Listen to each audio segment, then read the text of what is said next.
মেষরাশি জাতক জাতিকাদের মধ্যে আমি বলে রাখি, অনেক বাচ্চা যারা কিন্তু যুক্ত রয়েছেন এডুকেশনের সাথে, বিশেষ করে মাধ্যমিক লেভেল, উচ্চ মাধ্যমিক লেভেল, তারা যে পড়ছে না সেটা নয়, আমি দায়িত্ব নিয়ে বলছি তারা পড়ছেন, কিন্তু তার মধ্যেও দেখবেন একটা ফ্লাকচুয়েট করার টেন্ডেন্সি কিন্তু বৃদ্ধিপ্রাপ্ত হবে।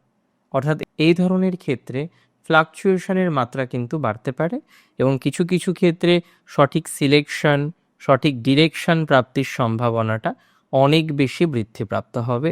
এটি নিয়ে কোনো ডাউট আমার নেই, কোনো রকম সন্দেহ নেই। সুতরাং এই বিষয় নিয়ে আপনি নিরাপদে থাকতে পারেন, নিশ্চিন্তে থাকতে পারেন।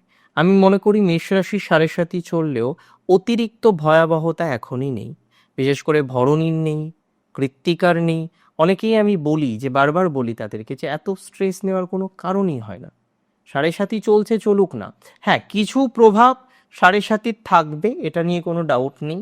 19-20 প্রভাব থাকতে পারে, কিন্তু ভয়াবহ কোনো প্রভাব আসার সম্ভাবনা আমি কিন্তু দেখলাম না, বা ভয়াবহ প্রভাব আসতে পারে বলে আমার কিন্তু একদমই মনে হয় না।